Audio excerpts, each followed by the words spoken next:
ఇక్కడున్న చాలామందికి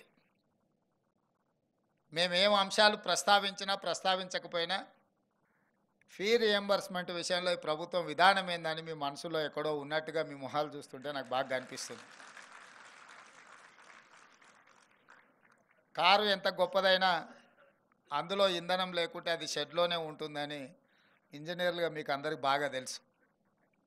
అట్లనే ఈరోజు ప్రైవేట్లో నిర్వహిస్తున్న ఇంజనీరింగ్ కళాశాల యజమానులు టీచింగ్ స్టాఫ్ కానీ నాన్ టీచింగ్ స్టాఫ్ కానీ ఏఐసిటి నామ్స్ ప్రకారం ఉండాలి అని అంటే మీరు సరైన సమయంలో ఫీజు రియంబర్స్మెంట్ చేయాలి కదా అని మీరు ఆలోచన చేస్తున్నారని నేను అనుకుంటున్నాను.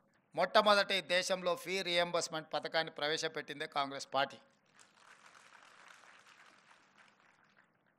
రకరకాల పరిస్థితుల ప్రాధాన్యతలు మాడి వేల కోట్ల రూపాయలకు మీకు ప్రభుత్వం బకాయి పడ్డది.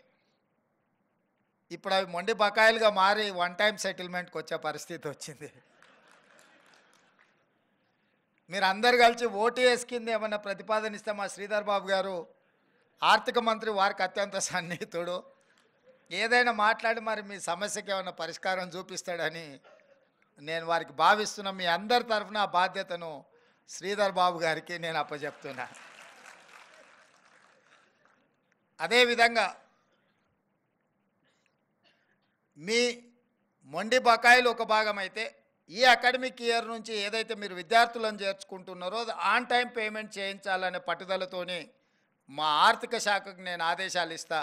ఈ అకాడమిక్ ఇయర్ నుంచి విద్యార్థులకు ఏదైతే ఫీ రియంబర్స్మెంట్ ఉందో ఒక్క రూపాయి కూడా బకాయి లేకుండా ఆన్ టైం మీకు ఎట్లా మీకు సహాయం చేయాలనో, ఎట్లా మిమ్మల్ని ఆదుకోవాలనో, ఎట్లా మిమ్మల్ని నిలబెట్టాలనో మా ప్రభుత్వం తప్పకుండా ప్రయత్నం చేస్తానని చెప్పి ఈ సందర్భంగా మీకు నేను తెలియజేయదలుచుకున్నా.